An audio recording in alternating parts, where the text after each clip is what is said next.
I'm a talk show host, researcher, lecturer, writer, and historian. So I was around the corner at St. Clement's Church speaking at their Juneteenth celebration. Hey, Melanie, how you doing? All right. So how many people have heard me speak before? Okay, good. So this today I'm going to speak for about 30 minutes, and what I want to do is I want to speak really for about 20 minutes, and then I want to open up for questions and answers if I can, because understanding the learning process, oftentimes we learn more from answering questions than just listening. So I want to engage the audience as well. So Crystal contacted me, and she wanted me to talk some about the history of Juneteenth, which I've been doing all week.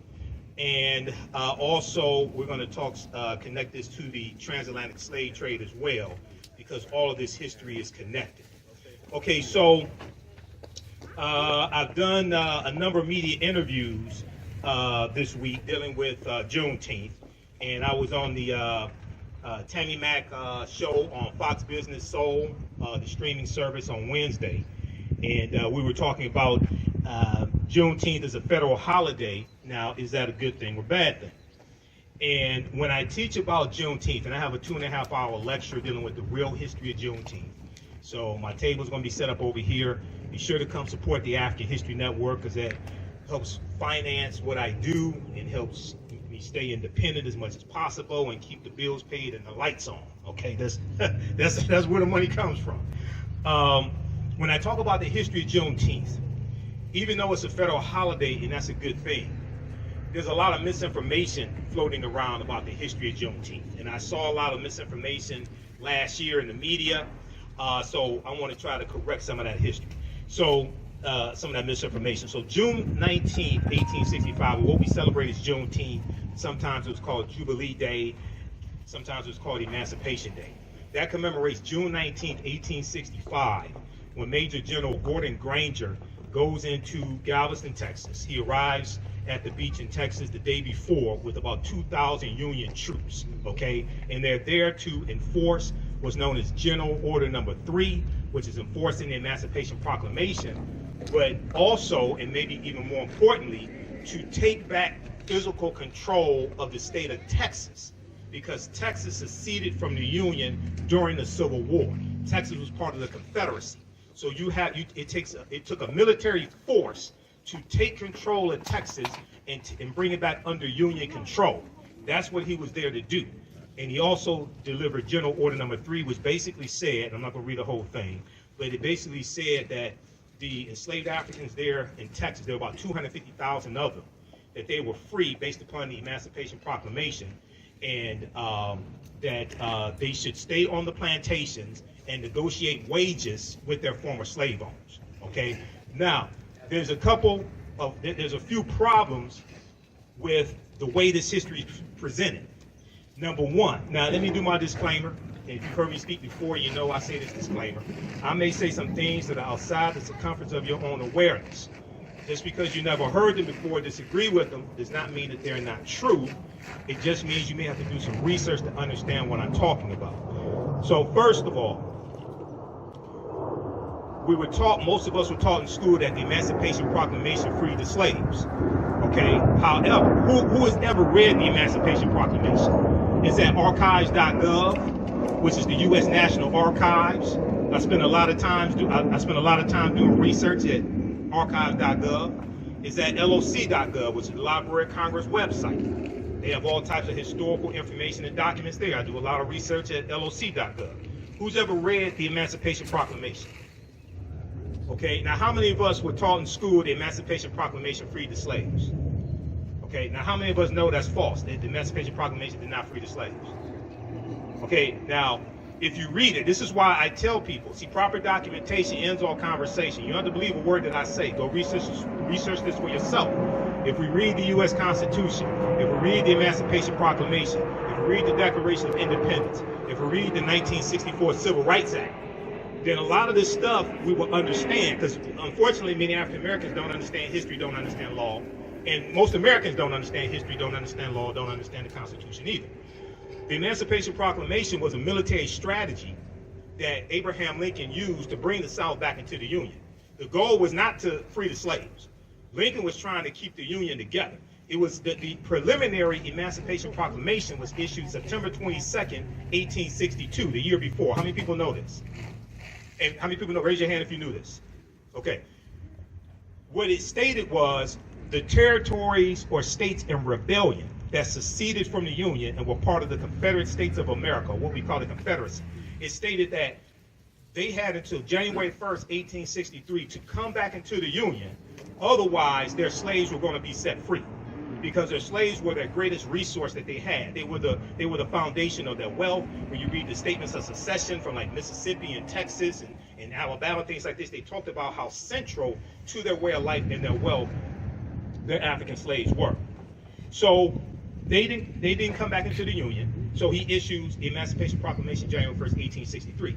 The problem is that Lincoln, and this was an executive order, the problem is Lincoln had no authority to tell the Confederacy to do anything, because they seceded from the Union. They set up their own government. They set up their own constitution. They set up their own monetary system.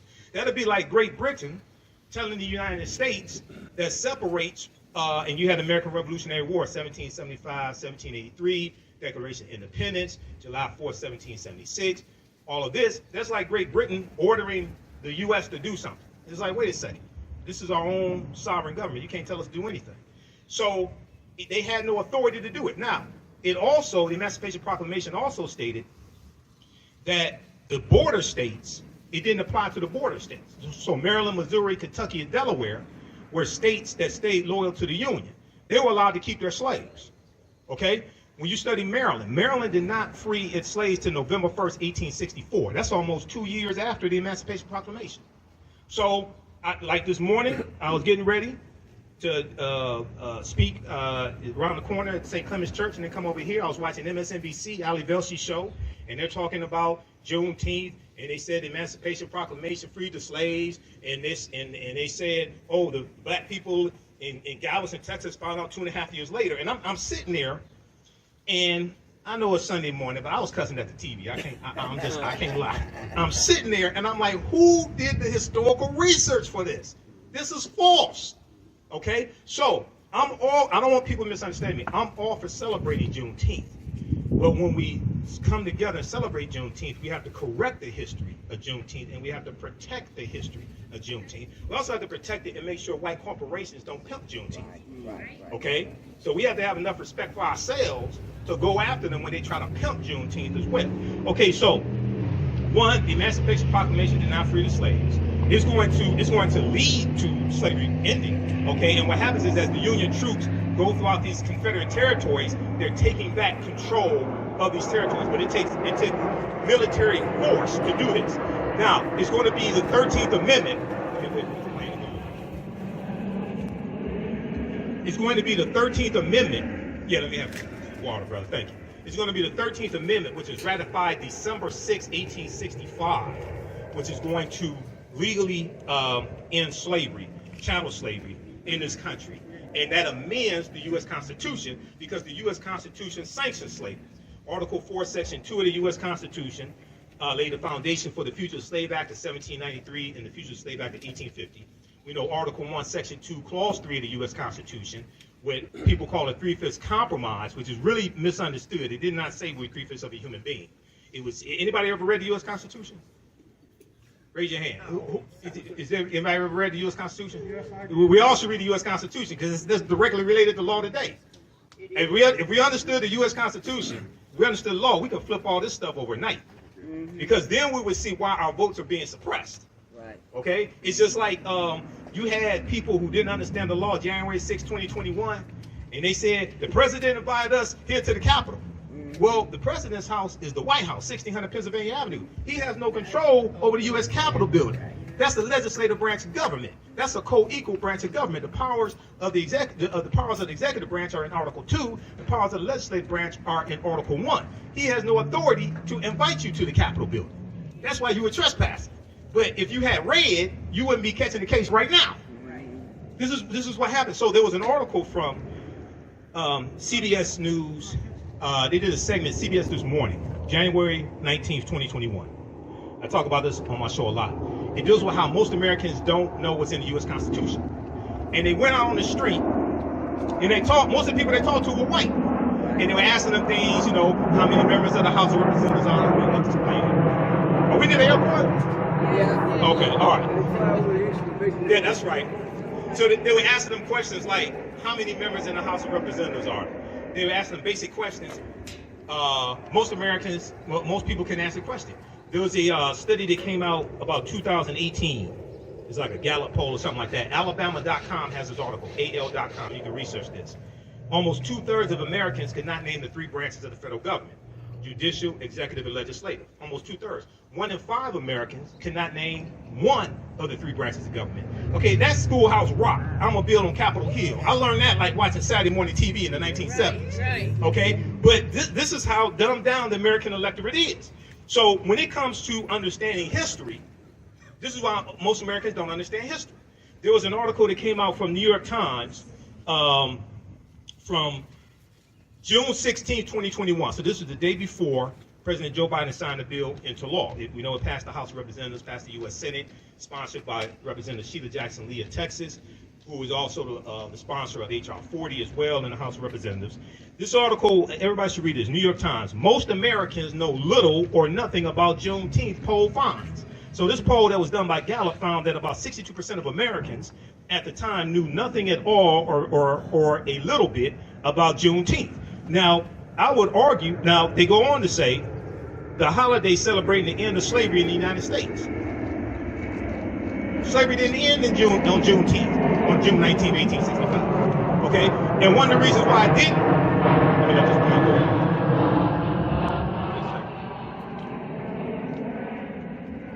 One of the reasons why slavery didn't end then is because some of the slave owners in Texas, not just Galveston, but some of the slave owners in Texas somehow kept the word away from their slaves or didn't abide by it if they got the word and kept them enslaved for an additional year. One of those slave owners was named Martha Gibbs. Not Marla Gibbs, not 227, there's no place like home, no place child, not Marla Gibbs. I'm talking about Martha Gibbs. Martha Gibbs was a white slave owner from Mississippi. She leaves Mississippi and takes her African slaves into Texas at gunpoint. Wow. Texas was a safe haven for many slave owners because Texas was more removed from battles of the Civil War and there was less of a Union presence in Texas. So you had slave owners from surrounding southern states who fled into Texas with their slaves. Okay? Martha Gibbs was one of them. Well, she kept her enslaved Africans to the following year, 1866. She didn't care about the Emancipation Proclamation, none of that stuff. That didn't mean nothing to the, just like the domestic terrorists. Laws don't mean nothing to them. Okay? Wink, wink. The laws don't mean nothing to them. Right. That didn't mean nothing. That didn't mean nothing to them. Those are their descendants that stormed the U.S. Capitol building. Right. Okay? All this is tied back to the Civil War Reconstruction. Right. All this history is connected. Okay? All right. So you're going to have some that are still enslaved to 1866. Now, it's important to celebrate Juneteenth. Why? Because Juneteenth is a celebration of freedom. Okay? And they had celebrations. If you read some of the slave narratives, they had celebrations when they got the word. In 1865, June 1865. Now, it's also important to understand that Major General Gordon Granger is going to go through various parts of Texas for a number of days, delivering General Order Number 3. June 19th is the date that was agreed upon to celebrate as when they got the news. But all the African slaves in Texas did not get the news on that date. They go through for a number of days and deliver the news also. So Juneteenth is a celebration of freedom. It's not our Independence Day because we weren't independent. We still ain't independent today because about 97% of African Americans work for white people. Okay. Now I'm not saying go quit your job. That's economic suicide. I'm not saying quit your job, but I'm saying that's not Independence Day. That's Emancipation. You can say Emancipation Day. You can say Freedom Day. But no, we weren't independent then. We're still not independent now. It's a more important holiday. It's a more important holiday for African Americans than the 4th of July, or what Dr. Shaka Musa Shango called the 4th of July, Y-O-U-L-I-E. He wrote the books African People and European Holidays and Mental Genocide. How many people have read those books? Read those books, book 1 and book 2, because it deals with the origins of all the European holidays that we've been taught to celebrate in this country, including the 4th of July. And we know 1776, you know, they're fighting for their freedom in the American Revolution, but at the same time, you're enslaving African people. You have this paradox, okay? All right, so let me check on time. All right, so there are 4 components that have to be incorporated. When I teach about Juneteenth in the interviews, media interviews I did, and also Ken Coleman interviewed me for Bridge Detroit. He did an article that came out Friday, I think it was, dealing with Juneteenth. He interviewed me for that, bridgedetroit.com. There are 4 components that I think have to be incorporated into any of these Juneteenth celebrations, which we should have, because usually I'm in Atlanta for their 3-day Juneteenth parade and music festival. I'm usually speaking there, and I'm a vendor. They have thousands of people that come through. They have at least 100 vendors each year, 100 black vendors, Caribbean vendors, African vendors, things like this. One, we have to incorporate history. We have to teach the real history of Juneteenth, what it was not. Teach the history of the Civil War and why the Civil War happened, okay? Because they're trying to keep the Union together. South Carolina was the first state to secede from the Union December 20th, 1865, about 6 weeks after Abraham Lincoln becomes president-elect for the newly formed Republican Party, because the Republican Party wasn't founded in 1854, okay? Somebody called into my show. He tried to be a wise guy. He called into my show a couple weeks ago. He said, which political party owes reparations to black people? I said, well, you do realize for the majority of the time slavery existed in this country, you didn't have a Democratic or Republican Party. Because the Democratic Party wasn't founded in 1828. They were called Jacksonian Democrats, named after President Andrew Jackson. Republican Party was founded in 1854 as a backlash to the Kansas-Nebraska Act, because it was a backlash to the spread of slavery in the Kansas and Nebraska territories. So the majority of the time that you have slavery in the history of this country, you don't have a Republican or a Democratic Party. And many of the founding fathers, even though they may have been slave owners, many of them were against political parties because they thought they caused division in the country. So you're talking about reparations largely coming from the federal government, okay, regardless of political party. But you have to have a historical component to correct the history, protect the history, and deal with the real history of the Civil War, Juneteenth, and the Reconstruction era. Reconstruction is extremely important, 1865 to 1877. The Reconstruction era is taught very little in our schools, K through 12. There was a article from Time magazine, time.com, January 12, 2022, 6 days after the January 6th insurrection, the insurrection was a continuation of the Civil War and the political violence that brought about an end to Reconstruction. A new report finds that 45 states are failing to teach students about the period that shaped race relations after the Civil War. They're talking about Reconstruction. And in this article, they talk about how Reconstruction, understanding Reconstruction, is directly related to the police violence we see today in the murder of George Floyd, May 25th, 2020, the voter suppression laws enacted, especially after African-American voters voted in the 2020 election to elect President Joe Biden and Kamala Harris, but also the January 5th senatorial election in Georgia, because that's what really infuriated a lot of people. Right. Okay? The reason why it infuriated a lot of people, it wasn't just because John Ossoff won, and he's a Democrat, and he defeated Richard Perdue, David Perdue. It's because Senator Reverend Raphael Warnock defeated Kelly Loeffler, and he became the first U.S. Senator from Georgia. People don't understand how monumental that was, what he did. What he did was beat the system. What I mean by beat the system, I'm not talking about the mail-in ballot system that Republicans voted into office in 2005 in Georgia. I'm talking about the 1963 law in Georgia, championed by Denmark Groover, who was a segregationist Democrat in the state legislature in Georgia, which is why you have the runoff election law today in Georgia. That goes back to him, because they were trying to keep African Americans from having statewide power in Georgia. So to keep them from winning a statewide election, like senator, like governor, secretary of state. The reason why they did that was because in the primary election, if all the African Americans threw their votes behind one African American candidate, and then you had 2 or 3 or 4 white candidates, well, then the African American candidate could win. So they created this runoff election, so if nobody got 50% of the vote, then they could have a do-over, and all the white people, regardless of political affiliation, could throw all their votes behind one white candidate and defeat the African American candidate. This is why you have the state runoff election right now in Georgia. Well, what Reverend Raphael Warnock did, and Stacey Abrams, and the New Georgia Project, and St. Ufa, and all the activists, they beat the system.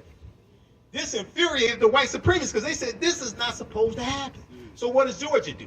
Then they passed Senate Bill 202 to change the laws, and then Republicans wanted to repeal the same absentee ballot law that they voted in the law in 2005. Because what happened was we started learning the law, so we used the mail-in ballot law to our advantage and beat them in the system that they created. They said, "Oh no, now it's all of a sudden now it's all this fraud. It's a whole big problem. Right. You used it for 15 years to vote your people into office. Now we learn the law. Now all of a sudden you want to change the law." Okay, so this is much bigger than just one election. This is just much bigger than just one person. This is actually understanding fighting against a system of white supremacy and racism. So read this article from time.com. And Juneteenth also connects us to the transatlantic slave trade, or the Great Ma'afa, as Dr. Marimba Ani calls it, who wrote the book Yurugu, an African-centered critique of European cultural thought and behavior. The Ma'afa is a Kiswahili term, which means the great disaster, refers to our Holocaust, the transatlantic slave trade. Because our Holocaust is different than other people's Holocaust. I don't have a problem with talking about other people's Holocaust. We can talk about the Holocaust of Jews. Now, when we talk about the Holocaust of Jews, you also have to talk about the killing of 50,000 Afro-Germans. Because Hitler also killed 50,000 Afro-Germans. Somehow that gets left out of the conversation. January 27th is the National Day of Remembrance of the Jewish Holocaust, okay? And it's January 27th because it was January 27th, 1945, I think it was, when the Soviet troops go into Poland and liberate the Holocaust survivors from the Auschwitz concentration camps, Auschwitz 1, 2, and 3. That's why it's on January 27th. So I was reading articles from Associated Press. I was reading coverage about the National Day of Remembrance of the Holocaust, January 27th. I'm like, why don't y'all talk about the Afro-Germans who were killed? That's part of the Holocaust also.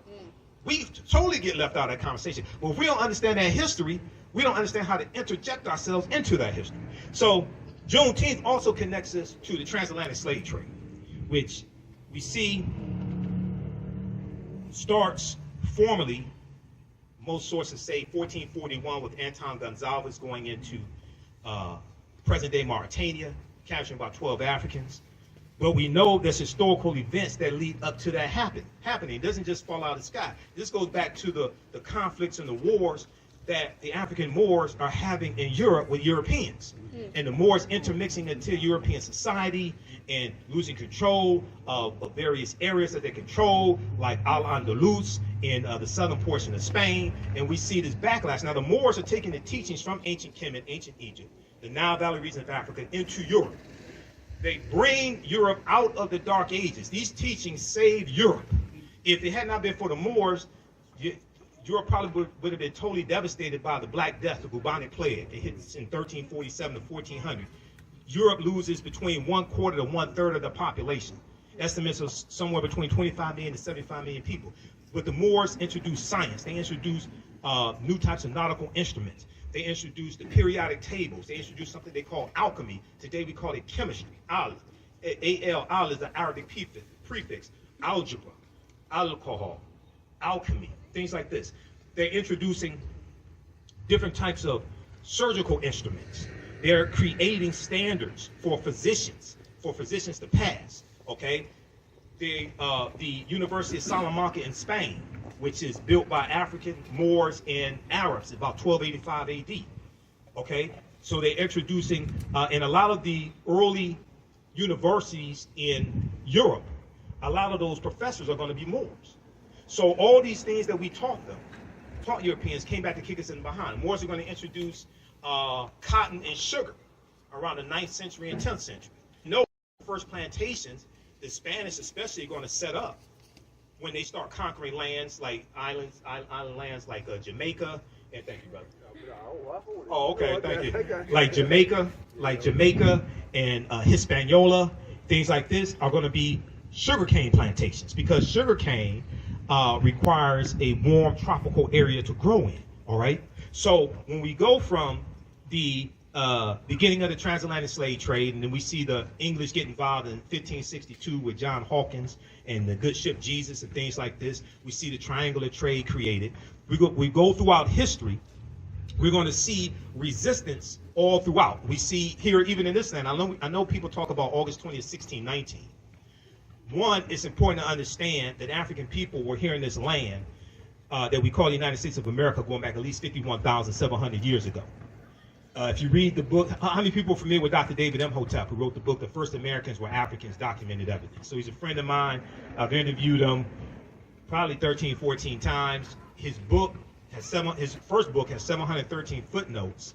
It thoroughly documents an African presence in this country going back at least 51,700 years ago, the Khoisan. The Khoisan have the oldest DNA on the planet. They come from Southern Africa. They go all around the world. They're the ancestors to the Anu and the Twa. The Twa are derisively or derogatorily called pygmies in European anthropology and archaeology.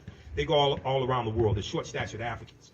So, yes, African people circumnavigated the globe. Yes, we were already here. But that does not mean the transatlantic slave trade did not happen.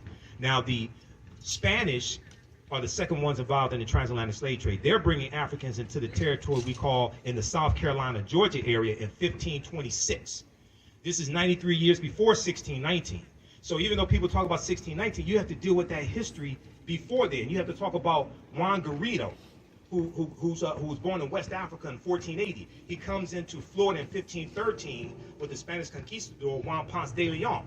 It's going to be Juan Ponce de Leon who names Florida, who gives Florida its name. It's Spanish, which means it has some reference to flower. This is where Florida comes to. Well, Juan Garrido is probably the first African we know of by name who comes to this land we call the United States of America. This is long before 1619. So even though 1619 is important to understand, and understand it in the proper context, that's not when we first came to this land, but that's part of the transatlantic slave trade. Now, August 20th, 1619, when the White Lion pirate ship, you have the White Lion and the Treasure, two English pirate ships that come into Virginia, basically Point Comfort there in Virginia. How much time I'm at 27. I'm not at 28 minutes, Crystal. How am I on time? Hey, go on. Okay, so when these two English pirate ships come in, and you have 20-odd Africans who are exchanged for food and water and supplies, right? At this time in 1619, did you know codified slave laws don't exist in any of the 13 colonies? Did y'all know this? Y'all didn't know this? Nope. Oh, you have to bring me out here to speak more often. Yeah. No. Who's read Before the Mayflower by Lerone Bennett Jr.? Because he breaks some of this down in chapter 2. Chapter 2, 6th edition, right around page 40, he talks about the names that African people had in this land. When Europeans got here, they were called Moors. They were called Negers, N-E-G-E-R-S, Nagars, N-E-G-A-R-S, and Blackamoors, okay? The word Negro really wasn't used for us at that time. He's talking about in the 1600s, all right? So, and he's talking about the presence of the Moors here when Europeans got here.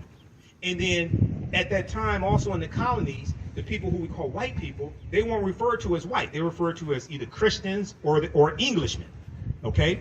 So they're exchanged for food and water and supplies. They're put into a form of indentured servitude for about 3 to 5 years and released from that. Some of them go on to own land. You're going to have some Africans who come here, either willingly or unwillingly, who end up owning white indentured servants also. That's a whole nother conversation. Some people don't want to have that conversation. Don't know why, but that's part of the history. Lerone Bennett Jr. breaks this down in chapter 2 of Before the Mayflower. Okay, so this is Juneteenth connects us to the transatlantic slave trade. The first colony to have codified slave laws is going to be Massachusetts, 1641. They come to Virginia about 1660, 1661. The laws are coming to different colonies at different times. Different colonies had their own laws, okay? So some of the slave ships And I was looking at some information from nationalarchives.gov for the UK. Some of the slave ships, the Triton had 150 African slaves, the Antelope 230, the Juno 250, the Alexander 450, the Baltimore 280, the Polly 400, the Jason 360. We know the good ship Jesus 1562. John Hawkins, who becomes later Sir John Hawkins of Plymouth, England, had 300 Africans as well. And we know that the transatlantic slave database estimates there's about 12 million Africans that are going to be taken out. Now, that's probably a lowball number. We know that people, Dr. John Henry Clark, put the number at about 100 million. Dr. W.B. Du Bois put the number close to about 100 million or so. But whatever number we deal with, we have to also understand this chronology of history as well, okay? So, and it's also important to understand that we fought slavery every step of the way in this country and in Africa. There were wars that were fought. There's a good book by Sylvian Diouf called Fighting the Slave Trade, West African Strategies, Fighting the Slave Trade, West African Strategies. And this book deals with the different types of strategies that we used in West Africa to fight against these European colonizers and fight against the transatlantic slave trade as well, okay? So here in this country, you're going to have somewhere around 250 physical slave rebellions taking up arms. We know about Nat Turner, 1831, Southampton County, Virginia, and others. We know about the Stoner Rebellion, 1639 in South Carolina. There were other forms of resistance, however. Learning to read and write was a form of resistance, because one of the things that we did when we learned to read and write is wrote our own freedom papers and ran away. That's what some of us did. We wrote our own freedom papers and ran away, because a lot of the slave patrollers that you encounter on the roads, a lot of them were poor white men who were illiterate. They couldn't read or write. So you can give them any paper, say these are my freedom papers, or a travel pass or something like that. Learning to read and write was a form of resistance. Having work slowdowns, slowing down the pace of work was a form of resistance. Poisoning white people's food was a form of resistance, okay? Destroying tools or sabotaging tools, maiming oneself, cutting off toes, something like that. Those are different forms of resistance that we engaged in as well. Okay, so when we have these celebrations, it's important for us to invoke the ancestors as well, and the brother did the libations, which brings in the power and the energy of our ancestors, and it helps reconnect us to our ancestors also. And once again, I'm gonna wrap up with this, and we can open up for questions if we can. But when we have these celebrations dealing with Juneteenth, it's important to correct the history and protect the history of Juneteenth, and deal with history, political education, economic empowerment, as well as law. Okay, so I want to thank you for your attention. I want to wrap it up there. Usually I end my presentations. Right now, it's correct wrong behaviors, not over till we win. Wakanda forever. And because Wakanda is a real word, comes from the Omaha Ponca Sioux Indian language, means possessing secret powers, but it's also a Bantu word. It's in Kikongo as well. So Wakanda is a real word. So Asante Sana, can we open it for questions? Okay, let's open up for questions. Did you all learn anything? Yeah. Okay, all right, thanks. Now, and then I'm gonna have my DVD lecture set up over here. Also, I'll be registering people for 2 10-week online classes that I teach on Saturdays and Sundays. Saturdays is Ancient Kemet, the Moors, and the Ma'afa, Understanding the Transatlantic Slave Trade, where they didn't teach you in school, where we do it thousands of years of history. We do the sessions live. All the sessions are archived and recorded. You can watch it a year from now, 2 years from now, it'll still be there. Sundays, I teach from the Civil War to the Civil Rights Movement and Black Power, 1865 to 1968, which gets deep into this history dealing with Juneteenth, Civil War, Reconstruction, all that history. Okay, any questions? When was slavery elimination in Brazil by When the end? Yeah, that was the Well, it ends about right around 1888 in Brazil. Yeah, right around that time, 1888 in Brazil. Yeah. Any other questions? Yes, Crystal. How far? And thanks for inviting me out here, Crystal. Also. All right. How far north? My grandchildren and children have asked me if there was slavery in Ohio and Michigan. How far north did slavery go? It was all throughout. At one time, all the 13 colonies had slavery. In Michigan, it's about 1837. Michigan abolishes slavery. Illinois abolishes 1818. Ohio is going to abolish slavery right around 1818 or so. Yeah, slavery was in all of the. Michigan was not one of the original 13 colonies, but even when you look at the 13 colonies, at one point slavery was in all of the 13 colonies. So you know that the reason why Wall Street has its name is because when it was the colony of New Amsterdam, which was a Dutch colony, about 1627, they forced the Africans to build a wall to keep Native Americans out. And then New Amsterdam becomes a British colony called New York. So that wall is where Wall Street is today. That's where Wall Street gets its name. And it was African slaves who were traded originally on Wall Street, the physical Wall Street. Not the stock market, but the physical Wall Street. It was African slaves that were traded there. But that's where Wall Street gets its name from. So all of the 13 colonies at one point had slavery. Yes, brother. Jim Reed here. Are you familiar with the mounds on Mound Road? Are you familiar with King Khalifa? Are you familiar with... Yeah, so you had the mounds on Mound Road. So you had about 1 million mounds in this land we call the United States of America, okay? And go ahead, brother. So you have mound builders, you have Native American mound builders, you have African mound builders, the Khoisan, okay? Now the ones on Mound Road, I've heard different things. I'm not sure who built those, okay? But yes, at one point you had about 1 million mounds in this land we call the United States of America. Today is somewhere, I think, about 100,000. Dr. David M. Hotep talks about this as well. Cahokia in East Illinois is the largest mound that still exists today. Okay, and these are the early mound builders were African people. Now, yes, you did have Native Americans that built mounds. So I'm not trying to take, sometimes when we talk about African people being here first, even though people concede that African people were the first people on the planet, but then we talk about being them here first in the U.S., then it causes a problem. I'm not taking anything away from Native Americans. And Native Americans I have Native American in my family, Cherokee and Blackfoot on my mother's side. She's from Tennessee.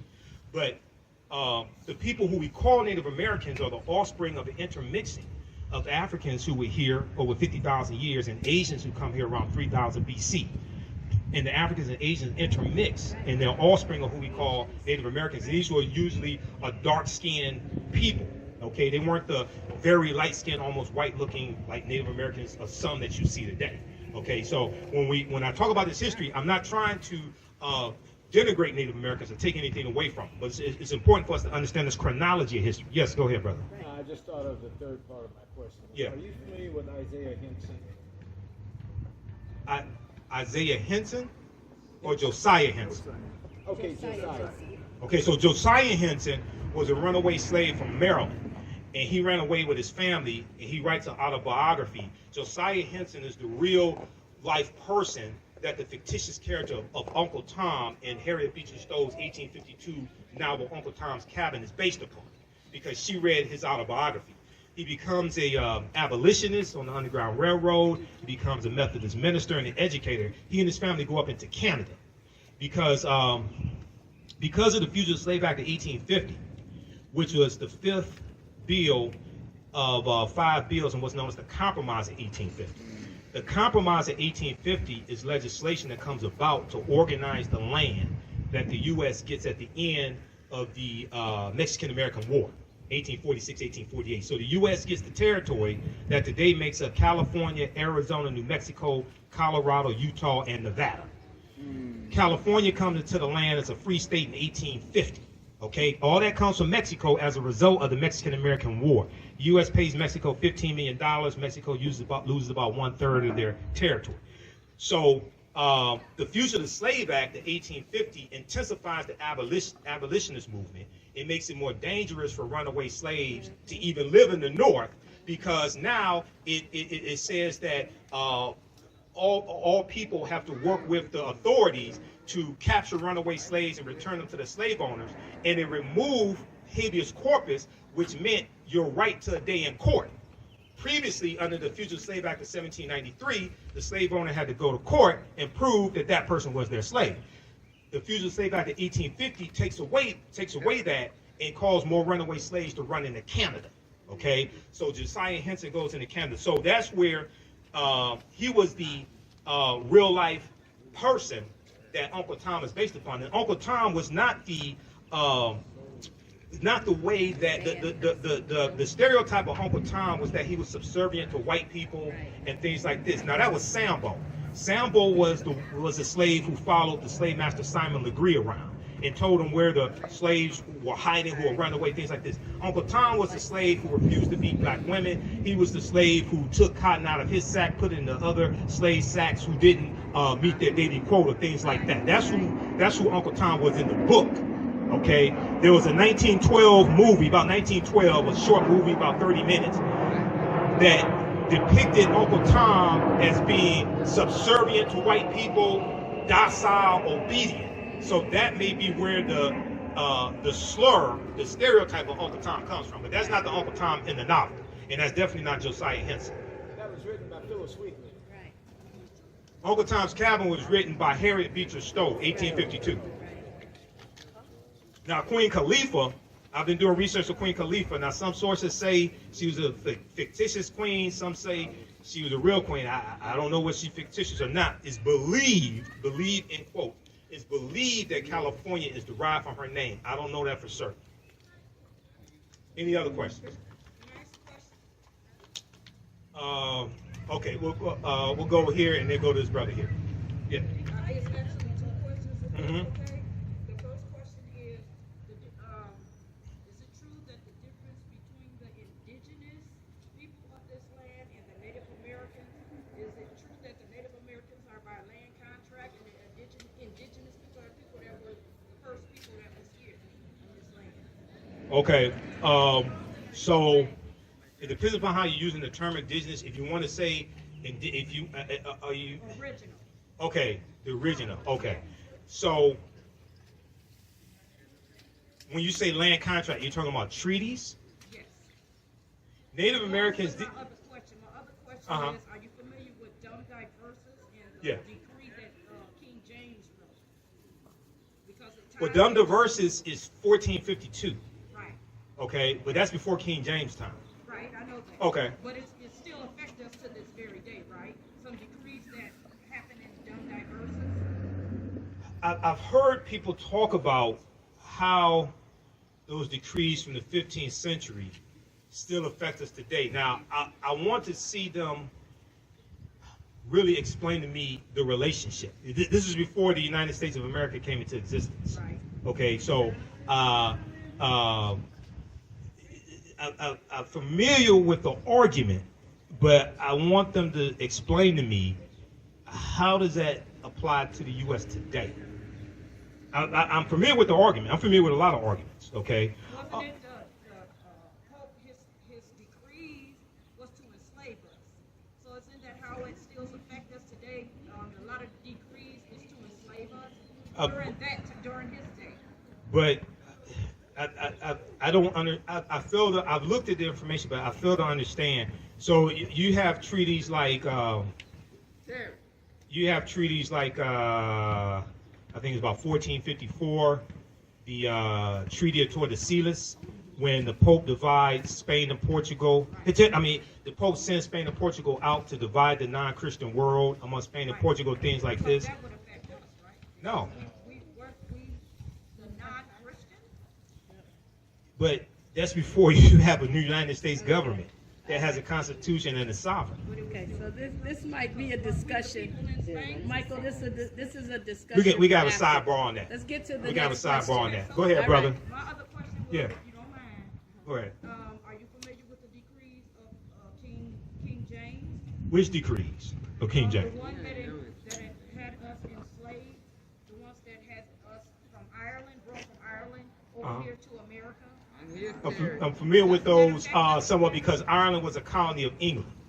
Ireland was a colony of England. Right. Now, what about the decree? So, wasn't there land contracts that was given to people that came from Ireland over here that had something to do with the 7-year indentured servitude?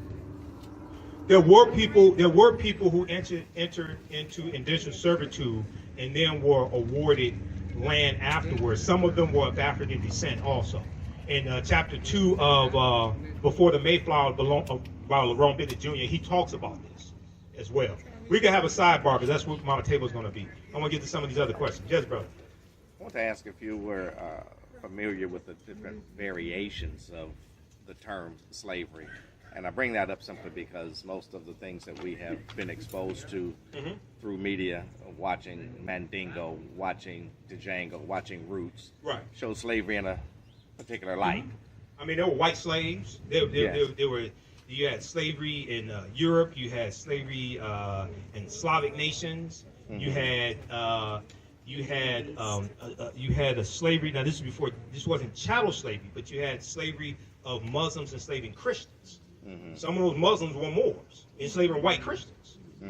Okay, so you had different types of slavery. The one here in the U.S. was a chattel slavery. After, now, not in 1619, chattel slavery didn't exist in the 13 colonies in 1619, but later, after it's going to be developed, you're enslaved for perpetuity. So your children are born into slavery. Okay, you're enslaved for perpetuity, which was different than other forms of slavery, even though other forms of slavery were wrong. Okay, but here you're a slave because of quote unquote race, which is a made up construct. Okay. 2, you're enslaved for perpetuity, forever. So your children's children are born into slavery. All right. So it's a different concept. So, and this has to be a distinction has to be made, because then when we talk about repairing the damage of slavery, what some people call reparations, then other people say, well, everybody has slavery. No, that was different than what happened here, and slavery was written into the U.S. Constitution. Right. Well, my point is, by showing what we've been exposed to media-wise, I made a personal trip to the plantation in New Orleans where they filmed Django. Django Unchained. Yes, and they gave us a tour, but explained slavery in that particular area, and they described it in a way that was much more different from what we have seen in the media. It was almost like slavery was cooperation between the slaves and the slave owners, and they had rights down there that were respected by law. Some different states had different laws and different levels of slavery also. For instance, so in Virginia, it was legal for slaves to learn to read and write up until 1831. 1831 is when you had the Nat Turner Rebellion, because Nat Turner was literate and he could read and write, and he could read the Bible, and he used the Bible as a tool to teach his people that they should be free. So after the Nat Turner Rebellion, after he was captured and executed, the state legislature passed a law to then ban teaching slaves to read and write. So different colonies, different states at this point, different states did have different laws. Okay, and you had states that abolished slavery before others. Massachusetts is one of them, around somewhere around 1780. Vermont's going to be the first one, 1777. So there were different variations. It wasn't just like the same thing all throughout all the states. There were different variations based upon which state you're talking about. Okay. Any other questions? And then I'll be over on my table. So we have my DVD lectures. You can register for my online history classes. I teach on Saturdays and Sundays also. We have them at a discount. Yes. Could I have one question? One last question. Okay.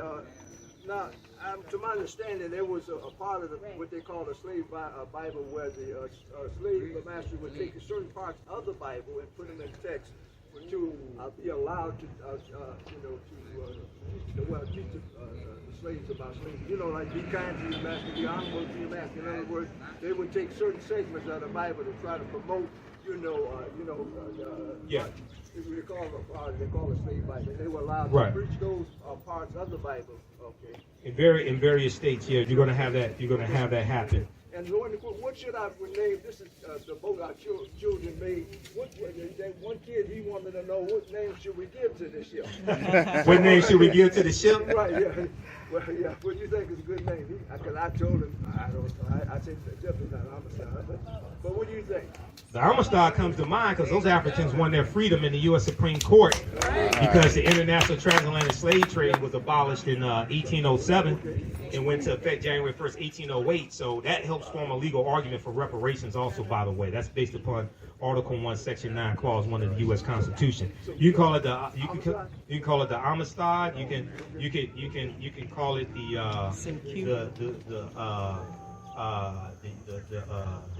ship Kemet.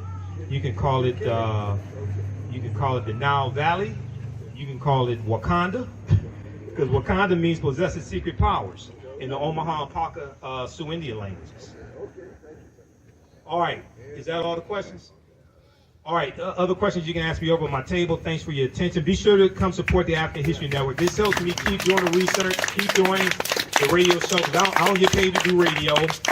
I'm on Roland Martin Unfiltered every Friday. I don't get paid to do none of that stuff. So selling the lectures, register people for the classes, any donations you want to support us with, that helps me keep doing this type of research, all right? So thanks for your attention. I appreciate it. Asante Sana Mod Hotep. Yes, brother.